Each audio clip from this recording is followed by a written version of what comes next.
Hello everyone, welcome to Sumi's classes.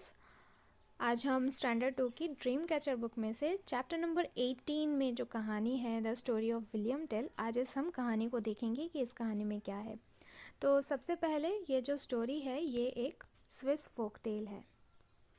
Swiss folk tale तो पहले जान लेते हैं कि स्विस फोक टेल क्या है। First of all, folk tale हम सभी को पता है, हम सभी पढ़ते रहते हैं, सुनते रहते हैं, दादाजी से दादी जी से, हमारी नानी नाना हमें इस तरह की कहानियाँ सुनाते ही रहते हैं और इनको सुनने में हमें मज़ा भी बहुत आता है ना। तो इसके साथ साथ स्विस फोक टेल, अब स्विस फोक टेल ये कहानियाँ, ये जो लोक कथाएँ हैं, ये कहाँ की हैं ये हम देखते हैं। तो स्विस फोक टेल ये जो बेसिकली ये स्विट्ज़रलैंड की जितनी भी फोक टेल्स हैं वही उन्हीं को स्विस फोक टेल कहा जाता है। और होता क्या है कि जो स्विट्ज़रलैंड के पहाड़ी इलाकों या फिर उसके आसपास के जो इलाके होते हैं वहाँ के रहने वाले लोगों की जो कहानियाँ हैं जो ज़माने से चली आ रही होती हैं, उनके उनके सेलिब्रेशंस, उसके बाद उनके जो रीति रिवाज हैं, इन सभी का एक पूरा कलेक्शन हमें इन स्विस फोक टेल्स में मिलता है। उसके बाद ये जो ऐसा क्यों है यहाँ पर स्विस फोकटेल अगर हम देखें ना तो बहुत ही इंटरेस्टिंग है, क्योंकि यहाँ पर कई तरह के लोग मतलब एक साथ यहाँ मिलते हैं। कई तरह की संस्कृतियाँ हमें यहाँ पे बहुत ही सेवरल डिस्टिंक्ट कल्चर्स हमें देखने को मिलते हैं। जैसे यहाँ पर हमें फ्रेंच स्पीकिंग पीपल मिलेंगे, यहाँ पर जर्मन स्पीकिंग पीपल हमें मिलेंगे, इसके साथ साथ रोमन स्पीकिंग पीपल भी, रोमन, इटालियन, जर्मन, फ्रेंच, तो ये सारे भाषाओं के लोग हमें यहाँ पर मिलते हैं। तो आप सोचो, ये सारे लोग तरह तरह की भाषा बोलने वाले, अलग अलग देशों से आने वाले लोग एक जगह एक साथ रह रहे हैं। तो वहाँ पर जैसे अब यह अगर हम इंडिया की ही बात करें तो यहाँ पर इतने सारे स्टेट्स हैं, इतने सारी भाषाएं हैं, इतने तरह के लोग हैं, सभी के कल्चर्स अलग हैं, सभी के रीति रिवाज अलग हैं, लेकिन फिर भी इंडिया एक ही है। इसके साथ साथ यहाँ पर जो कहानियाँ हमें मिलती रहती हैं हर भाषा में, इंडिया की हर भाषा में हमें एक अलग ही इंटरेस्ट आता है, एक अलग ही ट्विस्ट, अगर हम कहें तो ट्विस्ट मिलता है। उसी तरह से स्विस फोक टेल्स में भी हमें वो ट्विस्ट देखने को मिलता है। तो अब आगे बढ़ते हैं, इस कहानी में क्या है। विलियम टेल, तो इस हेडिंग से ही हमें समझ लेना चाहिए कि विलियम टेल यहाँ पर मेन कैरेक्टर होने वाला है। विलियम टेल, अब इस कहानी को अगर हम शुरू करें तो William Tell's home was in the mountains. William Tell का घर कहाँ पर था? This person is William Tell. अब इसका घर मतलब यहाँ पर जस्ट पिक्चर में हमें समझाने के लिए दिया गया है। तो विलियम टेल का घर पहाड़ों में था। He was a famous hunter, वो एक बहुत ही फेमस शिकारी था। There was no one in the kingdom who could hit a target as perfectly as him. तो पूरे राज्य में, पूरे किंगडम में ऐसा कोई भी इंसान नहीं था जो विलियम टेल की तरह एकदम परफेक्टली अपने टारगेट को हिट करता था। अब एक दिन क्या हुआ, he visited the city with his son. अब वो रहता पहाड़ों में था, है ना, पहाड़ी में रहता था। अब ये आया शहर की तरफ अपने बेटे के साथ। There he saw a tall pole which had a cap on it. अब उसने वहाँ पर शहर में आकर देखा एक बहुत ही लंबा सा पोल खड़ा है और उसके ऊपर क्या है, एक कैप है। The people told him that the cap was of Gessler, who was the cruel ruler of the place. अब उस सिटी का जो रूलर था वो बहुत ही क्रूअल था, बहुत ही निर्दय था, और उसका नाम था जेसलर। ये Gessler was the name of the ruler. अब जब विलियम टेल ने इस पोल को देखा तो वहाँ के लोगों ने कहा कि ये जो कैप है, ये कैप किसकी है? जेसलर की है। और वो कौन था? He was the cruel ruler of the place. उस जगह का वो एक क्रूअल शासक था।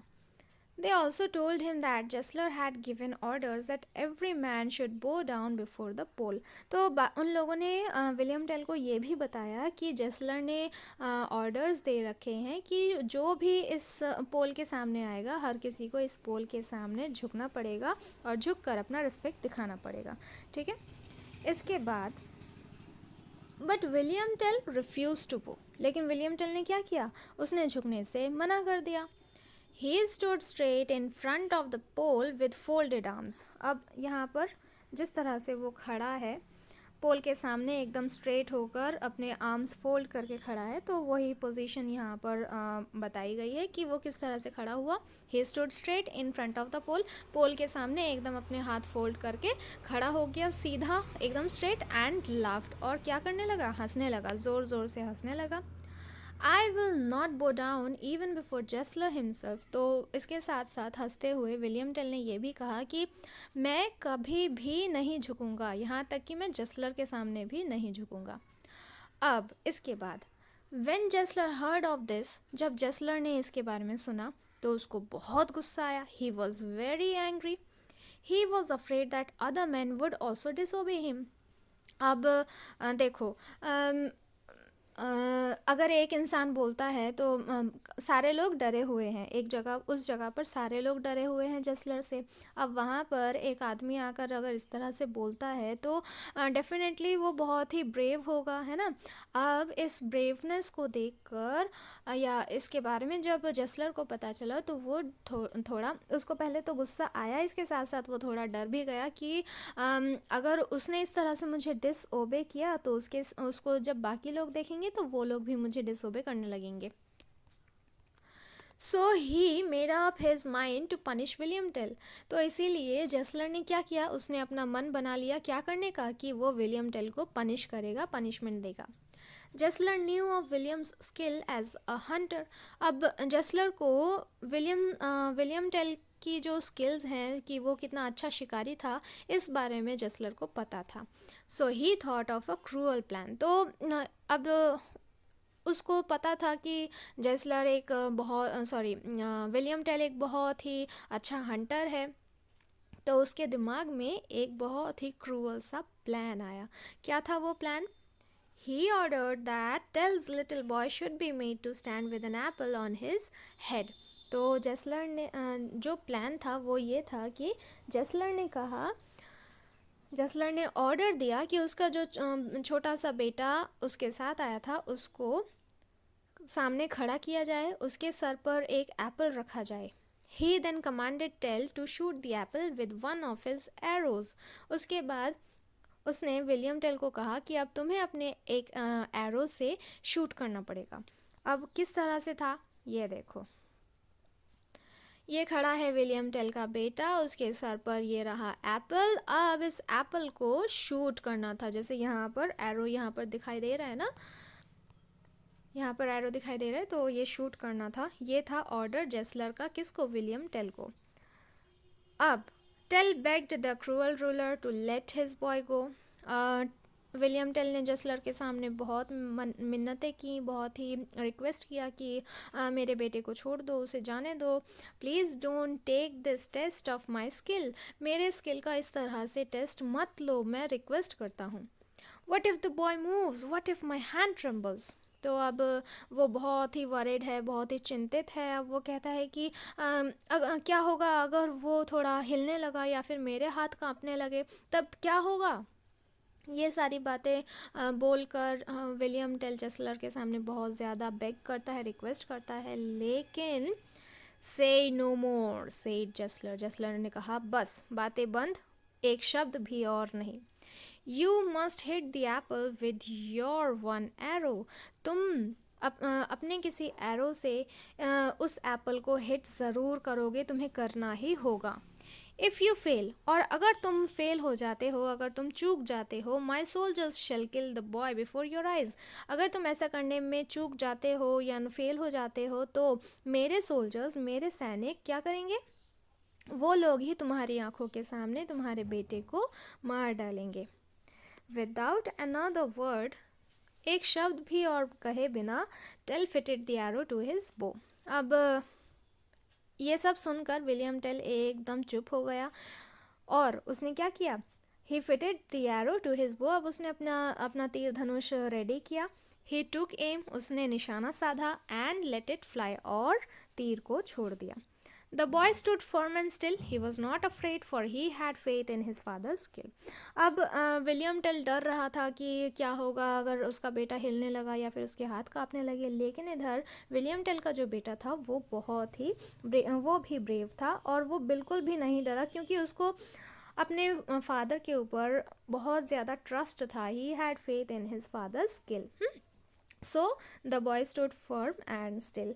अब विलियम टेल के बेटे को अपने पापा के ऊपर, मतलब विलियम टेल के ऊपर बहुत ज़्यादा फेथ था, यकीन था, पूरा फुल कॉन्फिडेंस था कि हाँ मेरे पापा बिल्कुल भी नहीं चूकेंगे, इसलिए वो बिना डरे एकदम सीधी तरह से खड़ा रहा. The arrow whistle through the air. अब हवा को एकदम चीरते हुए तीर क्या हुआ, एकदम गया. It struck the apple in the centre. और एकदम एप्पल के बीचों बीच वो तीर जाकर लगा. And carried it away. People who saw it shouted with Joy. अब जो लोग सारे खड़े थे वहाँ पर, उन्होंने देखा और सारे खुशी से एकदम चिल्लाने लगे. As Tell was turning away from the place. अब जैसे ही देखो ये पूरा सीन है जो हो चुका है.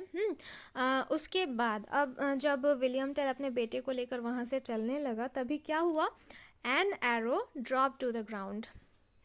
एक जो तीर है वो ज़मीन पर गिर पड़ा. The arrow had been hidden under his coat. ये जो कोट है विलियम टेल का, इस कोट के अंदर ही वो उस एरो को छिपा कर रखा था विलियम टेल ने. तो वो जैसे ही पीछे मुड़ा, अपने बेटे को लेकर आगे की तरफ बढ़ा, तो वो एरो इस तरह से ज़मीन पर गिर गया. ठीक है, ज़मीन पर गिर गया. And fellow, why did you have the second arrow. तो जेस्लर ने बोला, सुनो भाई, तुमने ये दूसरा एरो क्यों, तुम्हारे पास ये दूसरा एरो क्या कर रहा है. तो विलियम टेल ने कहा, tyrant was Williams proud answer. बहुत ही एकदम गर्व के साथ, बहुत ही कॉन्फिडेंस के साथ वो बोला, this arrow was to kill you if I had hurt my child. तो वो बहुत ही एकदम, उसके अंदर गुस्सा भी था कि मेरे बेटे को उसने इस तरह से मुझे शूट करने को कहा. उसके मेरे बेटे के सर पे एप्पल रख कर उसने मुझे शूट करने को कहा. तो ये चीज़ उसके अंदर थी, विलियम टेल के अंदर. तो जब जेस्लर उससे पूछता है कि ये दूसरा एरो तुम्हारे पास क्या कर रहा है, या तुम्हारा इसके साथ क्या काम है, तब वो कहता है कि ये एरो तुम्हारे लिए था, तुम्हें मारने के लिए था अगर मेरे बेटे को कुछ भी हुआ होता. तो ये थी विलियम टेल की story, the story of William tell.